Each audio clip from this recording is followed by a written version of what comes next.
When it comes to creating content for social media, YouTube, or any other platform, there's one critical thing you should never lose sight of: your creativity. It's easy to get caught up in the never-ending cycle of companies pushing new equipment, accessories, and the latest must-have tools. But the truth is, you don't need to chase gear, especially when you're starting out. Recently, I've had people approach me asking me what equipment they should buy to start vlogging or creating their own content. Sometimes they'll watch my videos commenting on how clear the footage looks and how crisp the audio is, and naturally, they want to know what gear I'm using. It always makes me think back to my own story, how I started, and the lessons I've learned over the years. I'll never forget when I got my first synthesizer. At the time, it was all I could afford, and compared to what other musicians had, my setup was minimal. But here's the thing. What I liked in equipment, I'm more than made up for in creativity. Some of my best work came out of that humble setup.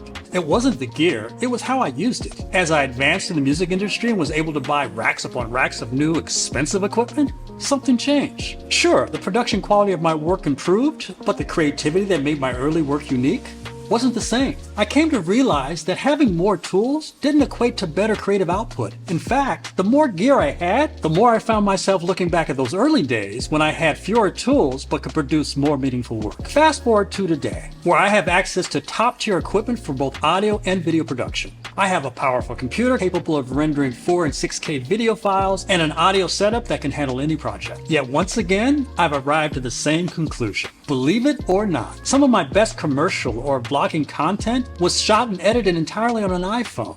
So today, here's the lesson. Don't chase the gear, chase your creativity. It's not the camera or the editing software that will captivate your audience. It's your ability to tell a story, to engage people emotionally with your content. It's how you capture their attention and make them feel invested in what you're sharing. Your creativity, your storytelling skills, your unique perspective are what will resonate with people, not the type of lens you use. Your phone, paired with a simple stand and a decent microphone for clear audio, is all you need to get started. As long as your audience can hear you clearly and follow your narrative, they won't care about how it was shot. Focus on your creativity. Use effects, music, B-roll to enhance your story. But remember, the gear is just a tool. The real magic happens when you strip everything down and let your ideas take center stage.